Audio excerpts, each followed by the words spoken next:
ba kasi napunta, Gerald? Kanina pa ako hanap ng hanap sa'yo. Akala ko tuloy may masamang nangyari.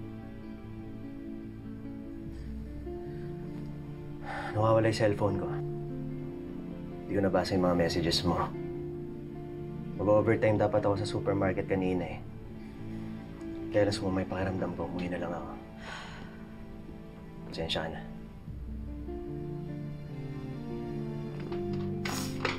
Gerald, magsabi ka nga ng totoo sa akin.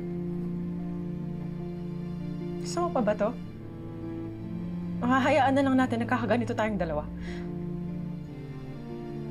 Gina, ayaw ko rin naman parati tayong ganito. Yung parati tayo nag-aaway.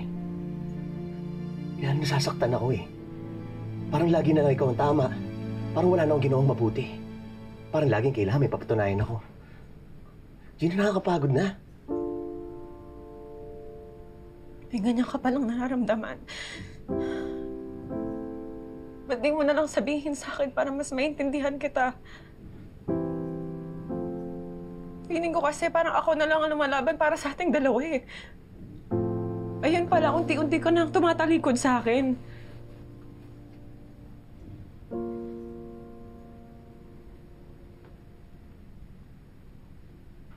Gerald, mahal mo pa ba ako?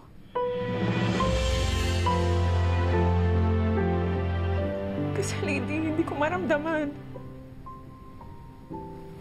Oo, tabi tayo natutulog. Pero parang ang layo-layo mo sa akin.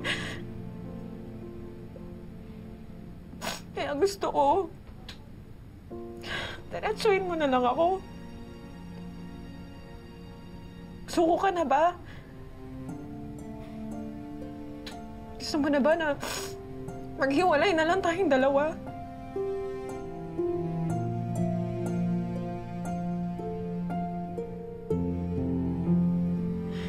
Gerald, bakit hindi ka makasagot? Yun ba ang gusto mo?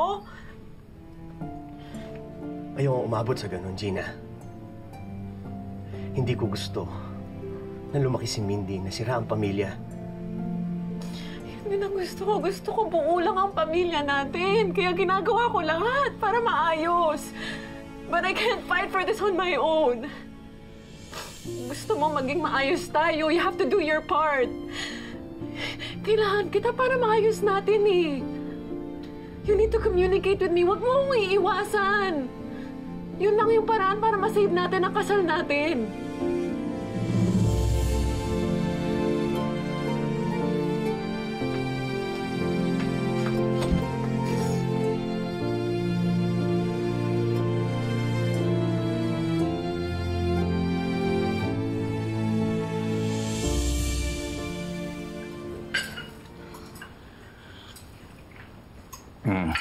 Gerald, I admit na sumama ang loob ko dahil sa nangyari kay Mindy. Pero nakikita ko naman na gusto mong bumawi. Kaya I'll give you a chance. Nga pala, yung conflict ninyong mag-asawa, ayusin niyo na yun. Gawin niyo na ng paraan para maayos na. Okay?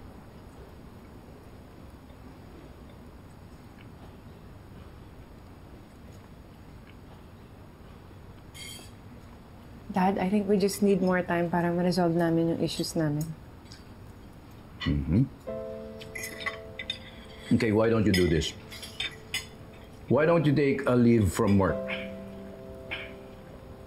Take 2 days off. Para naman makafocus kayo sa mga problema ninyo.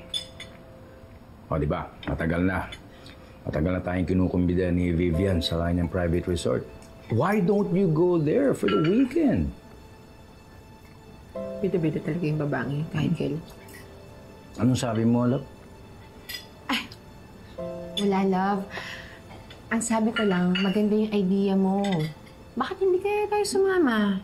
Para naman matuloy na yung matagal natin pinaplanong family outing.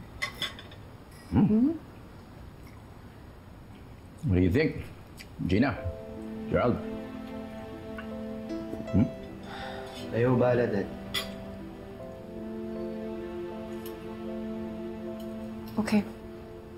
Ay, syempre dapat kasama ako dyan. Eh, concern pa naman ako kay Gerald tsaka kay Gina.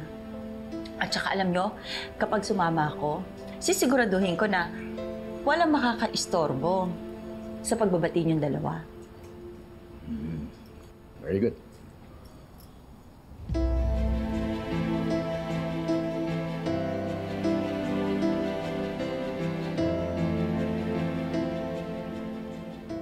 Love, dito na yung coffee mo. Okay.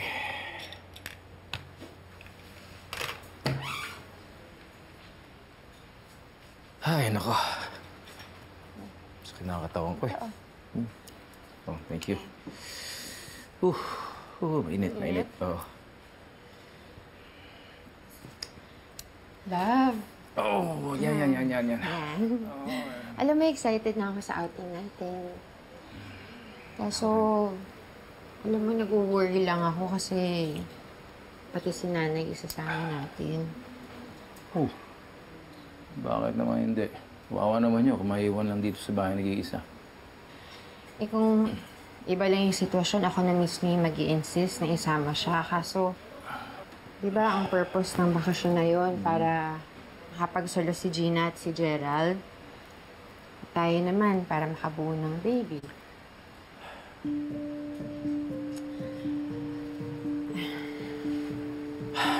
Oh. Okay na?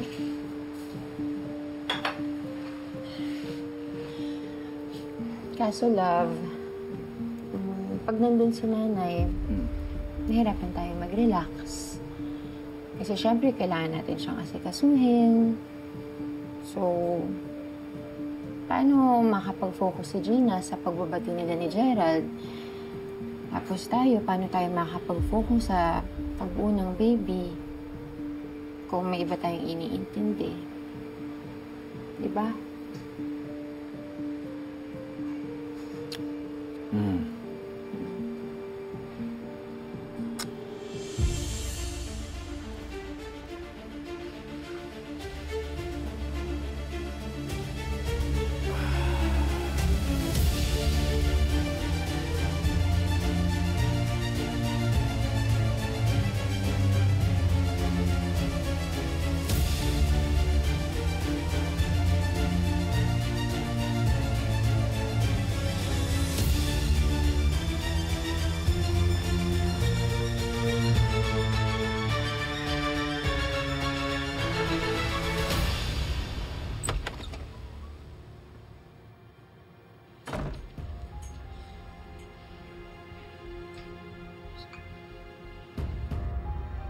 Hindi ako pwede magtagal dito.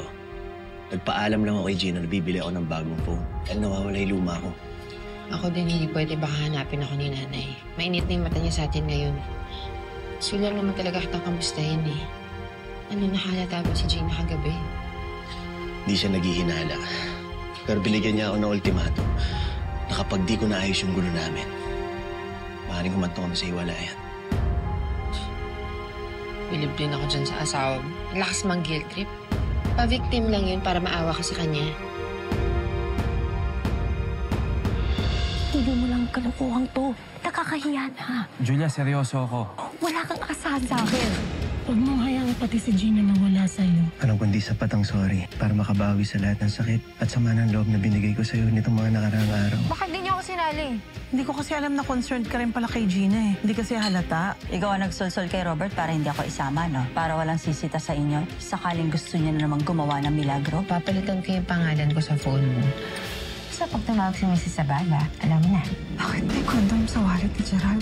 Naalala ko tuloy yung halikan niya ni Gina. Medyo nagselos pa ako eh. Nag-crave tuloy ako sa'yo. Nasisiraan ka na ba? Baka may makakita sa atin. Baka hanapin ka ni Dad. You're out.